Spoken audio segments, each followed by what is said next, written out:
Да, иска да кажа за моята нимфичка. Аз си я познавах много по-отдавна. Още когато е започнала да посещава столетниците. Тя просто не е подозирала, че става, как да кажа, духовна вече съм е приела. Наблюдаваха, когато ходеше при тия столетници, самотници, как ги предразполага, ще им хване ръчичката, ще им говори с топлия си хубав мек глас. И така ме направи такова едно впечатление.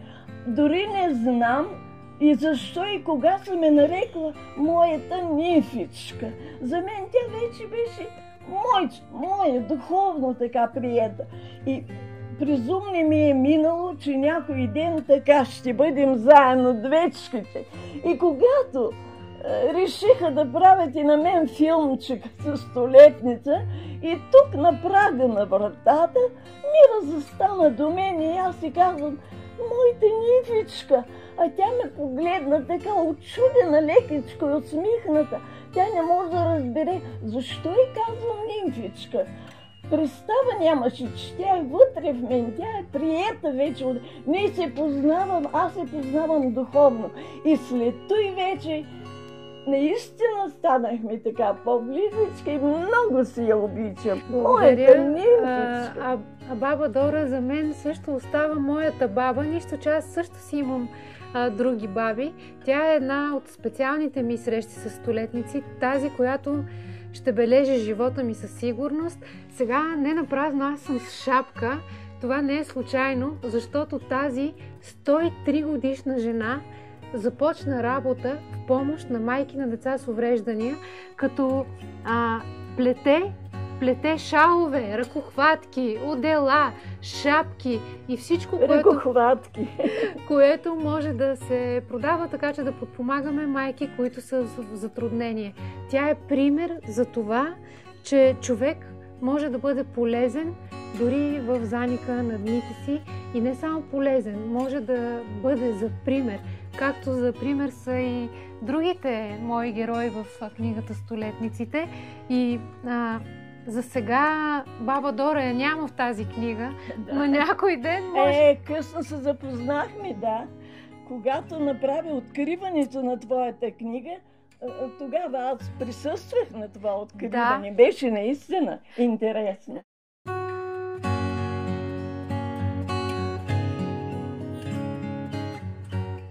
Сега, ако трябва да напиша Столетниците, със сигурност други биха били героите в нея.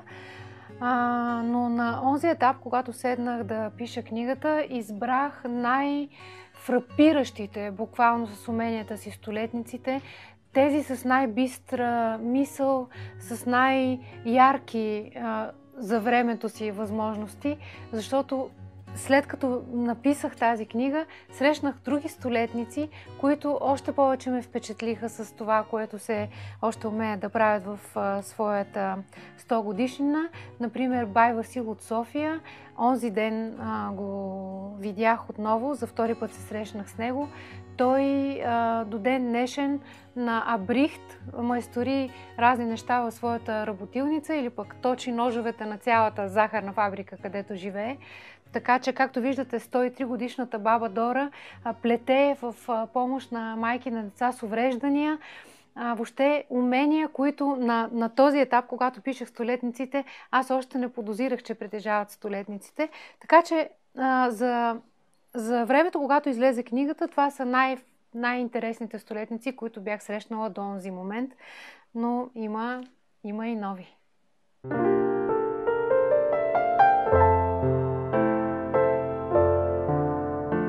Да, тази книга може да не се чете поред, както се четат книгите от начало до край. Тази книга може да се чете като отвориш някъде и видиш, че някой от столетниците прави впечатление и ти се иска този път, например, да прочетеш за баба Стиляна от Лом, която карала колело, състезавала се с мотор, хвърляла гюле, плувала по Дунав, но не успяла да стане авиатор, а цял живот само това е искала. Или пък може да отидем при една, всичките са ми много любими, баба Неда от село Микре, която най-обичаше да се къпе и да използва дезодорант. Така отделила бях като заглавия малки, кратки визитки за тях, които можеха да обрисуват най-вкратце образа на тези така бележити люди.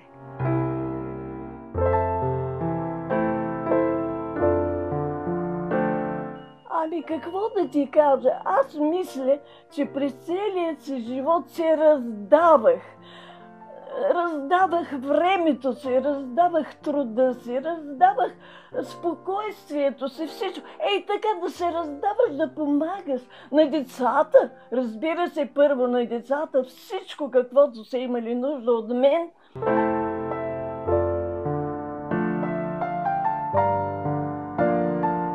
Най-важният урок, който човек би могъл да си вземе от тази книга, са всъщност думите на 105-годишния дядо Асен от София, който, само отварям скоба, беше ходил с автобуса чисто сам до Брюксел и качва често до някъде Витоша пеша, абсолютно сам. Та той ми каза: не забравяй, моето момиче, че където и да ходиш, каквото и да правиш, каквото и да работиш, ти винаги, преди всичко и най-напред, трябва да бъдеш човек. Това е най-ценното, което са ми дали столетниците.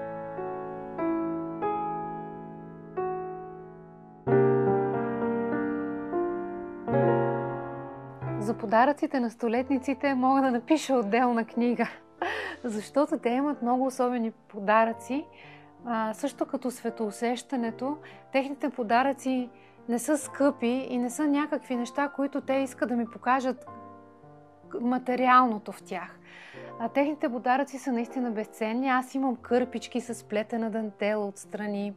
Имам стари украшения, които не бих могла да си ги сложа към днешна дата, поне не и с дрехите, които днес аз нося, но те ми стоят като съкровищница в моя дом.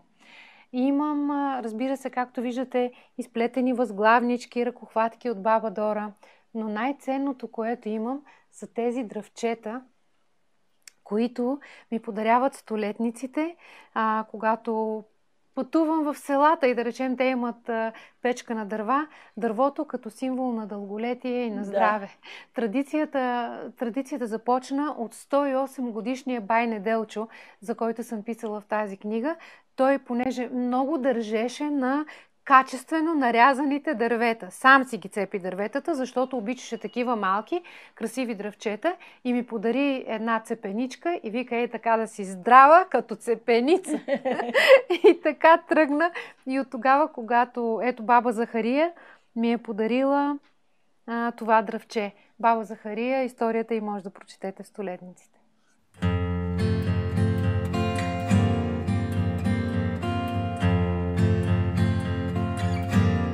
Безценният житейски урок, че най-хубавото нещо на света е да даваш, а не да получаваш. И че когато искаш нещо да получиш, първо трябва да дадеш. На това учат столетниците.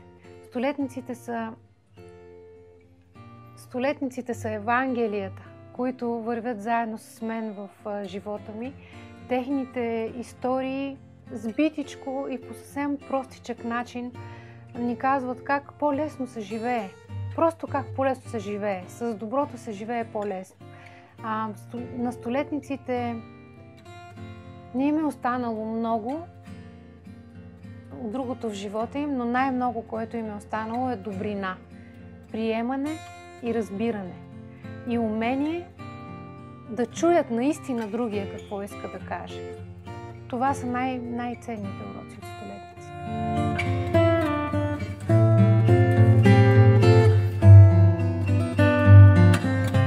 Както виждате, баба Дора плете и е вече на 103 години. И цялата тази добрина, която стои в идеята за столетниците, решихме да я претворим в една кампания в помощ да отива някъде цялото това добро чисто материализирано. Не да го усещаме само аз и вие, които гледате столетниците, а да направим нещо така, че наистина да остане във времето. Така се роди идеята, която дойде точно от баба Дора, да плете, и тя тогава казваше да продаваш феички нещата, които аз плета, и да ги даваш паричките на някой, който има нужда. Аз, разбира се, не се занимавам с продажби, аз се занимавам с логистиката около творчеството на баба Дора, защото, както вие виждате, тя толкова чевръста в ръцете, тя не спира да бълва нова и нова продукция, и така се организира една много голяма кампания, която до този момент има набрани хиляди левове, благодарение на тази столетна жена, баба Дора и приятели. Събираме прежда от цялата страна, нещата, които може да плете баба Дора, изплита тя, други, които не може да плете, ги даваме на доброволка из цялата страна, и така наистина едно малко добро, което тръгна преди 2 години, се мултиплицира, и днес мога да кажа, че съм много щастлива, че събрахме наистина хиляди левове за майки на деца с увреждания. До когато мога да мисля, до когато мога да работя, каквото ми е писано, ще го изчакам и така. Преди 3 месеца и половина по-малкият ми син не напусна. Остана майка му да си брои бримките. И добре, че са тези бримки, те много ми помагат. Много ми помагат, защото отвличат тежките мисли. Започвам да си броя тук бримките, времето минава неусетно.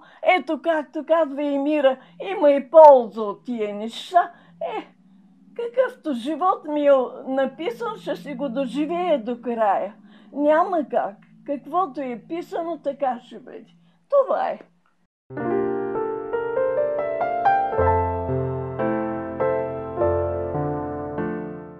Втората ми книга не е продължение на столетниците. Втората ми книга е роман. Имам удоволствието да работя отново с Книгомания. Едни коректни издатели, с които отношенията ни са непокътнати в времето. Надявам се да станат столетни отношенията ни с Книгомания. Втората ми книга е роман и е много различна история, която подозирам, че ще изненада мнозина.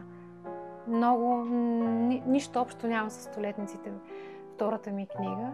Дори не споменавам там думата столетник, но пък споменавам думи, истории и неща, които съм сигурна, че дори ще фрапират някои от читателите.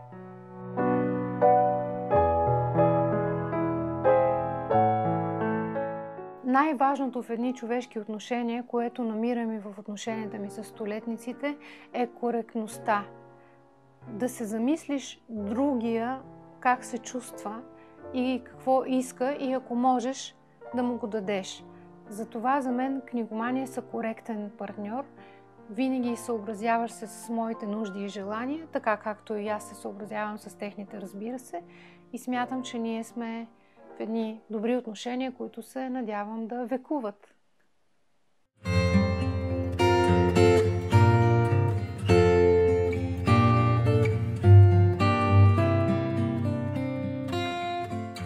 И има голямо значение как сме живяли в детските си години.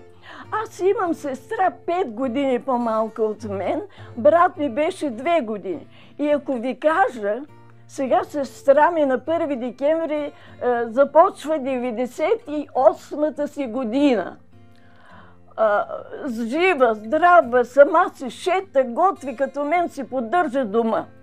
Но като деца си спомням, може би съм била 14-15 годишна, сестра ми по-малка.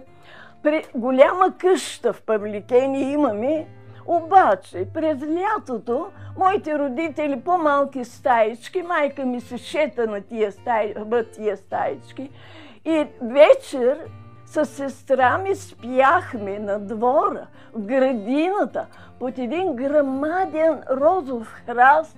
Мама беше скалъпила някакво дървено кребатче и ние двете със сестра ми вечерта под този розов храст спиме. На 2-3 крачки от нас, вратата отворена, стаичката, където майка ми и баща ми спяха. И какво да ви кажа? Звезди над нас, гледаш звездите, щурчета свирят и не приспиват. Чудно, как се спи тогава?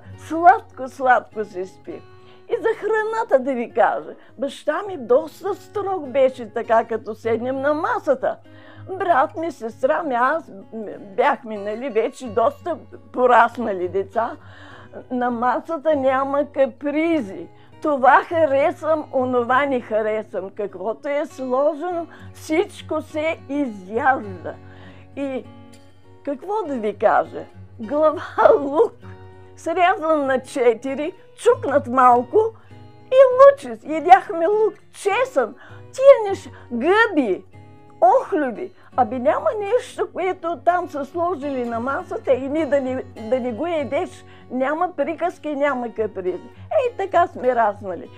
В двора кокошките и яйцата. Мас от прасето, което са гледали моите родители. Олиото от слънчогледа, който на нивата са изгледали. Брашното от пшеницата, която те са произвели. Ами всичко беше от естествено по-естествено. Такава не беше храната. Цял ден на слънце, на въздух тичаш, играеш и така нататък. Ето така сме раснали.